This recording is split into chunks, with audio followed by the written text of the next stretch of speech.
The most formidable wall facing today's youth in their teens and 20s isn't just economic scarcity. It is the psychological paralysis born from constant comparison and relentless criticism. At family gatherings or social settings, the same verbal arrows are fired without hesitation. In my day, I saved every penny, bought a house, and raised a family. Why are you all so fragile and lacking in persistence? These words, though presented as advice, are a form of systemic gaslighting that dismisses structural despair as mere personal laziness. Today's youth are perhaps the most overqualified generation in history, surviving hyper-competitive environments every single day. Yet the reality they face is one where the normal life, once guaranteed to their parents, has become an impossible luxury. This chasm causes many to internalize a sense of failure. The era of expansion experienced by the older generation and the era of contraction faced by the youth operate on entirely different economic laws. Society continues to grade today's youth using an answer key from a test that was retired decades ago. It is time to shatter this cycle of blame and prove why your lack of confidence isn't a character flaw, but a rational reaction to a broken system. The virtue of saving, preached by the older generation, was a truth that only existed within the specific economic miracle of the 1980s and 90s. During that period, Korea recorded double-digit growth annually, and bank interest rates sat between 10% and 20%. The magic of compounding was a tangible reality. If you put 100 million won in a bank back then, you could live off the interest alone, which often matched a monthly salary. Saving was not just about hoarding money. It was the most surefire investment to benefit from national growth. Contrast that with today's reality. We live in an era of 0.2% interest. Banks are no longer wealth builders. They are merely safe boxes that slowly erode the value of your money when inflation is factored in. While the previous generation saw their principal double in 5 years, today's youth would have to wait half a century for the same result. To tell a young person today to just save is like a person who rode a high-speed train, scolding someone walking on foot for not arriving at the destination. At the same time, furthermore, the surge in asset prices has created an unbridgeable chasm. In the past, the price-to-income ratio, PIR, allowed a diligent worker to buy a home within 5 to 10 years of saving. Today, statistics show it would take 30 to 50 years of saving an entire salary without spending a single cent to afford a home in Seoul.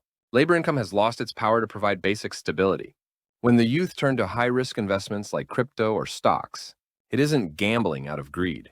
It is a desperate attempt to find a ladder in a world where the stairs have been demolished. The labor market has also shifted from expansion to contraction. In the past, a college diploma was a golden ticket. Companies hired and trained raw talent. Now, companies demand experienced newcomers and favor AI or automation over human labor. Young people suffer from qualification inflation, pouring 10 times more effort into certifications and internships just to reach the same starting line their parents stood on with far less effort.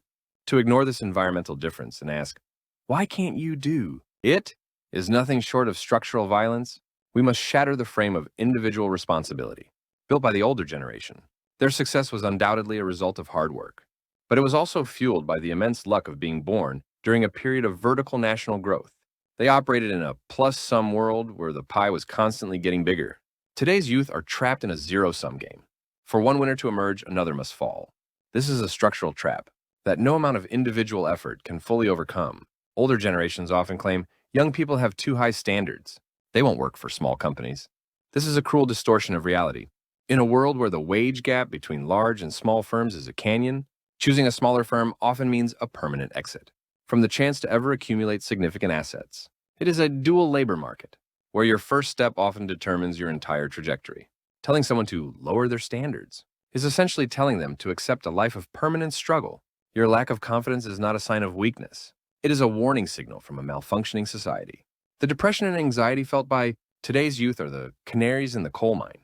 When the older generation demands you save, you must respond with the cold data of inflation and stagnant real wages. Their ignorant advice comes from a place of not knowing the world we live in. Your value is not defined by economic achievements that the current system makes nearly impossible to reach. Surviving a single day in this environment is in itself an act of immense strength. Recognizing that it is not my fault is the first step toward reclaiming your confidence. The psychological pressure you feel is not a result of your laziness, but the weight of a generation carrying a burden several times heavier than those who came before. When you realize that the older generation's yardstick is an artifact of the past, you can finally free yourself from their judgmental gaze. The final message for the youth is this: throw away the compass. The older generation gave you, it was a tool designed for a different terrain. You cannot navigate a jungle with a map of a desert.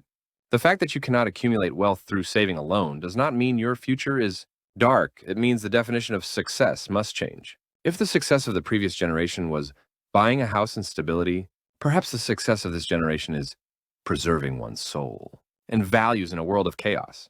Do not let the voices of the past colonize your inner self. Their words are mere footnotes, not the text of your life. Your slow progress isn't a failure. It is the reality of walking through a storm. Do not kneel before the helplessness the era tries to impose on you. You are already doing enough by simply refusing to give up in a world that feels rigged. Your pace is not wrong. Your efforts are not in vain, and your worth is non-negotiable. I am walking a different path at my own speed is the only answer you need to give. You are already worthy of respect just for holding your ground.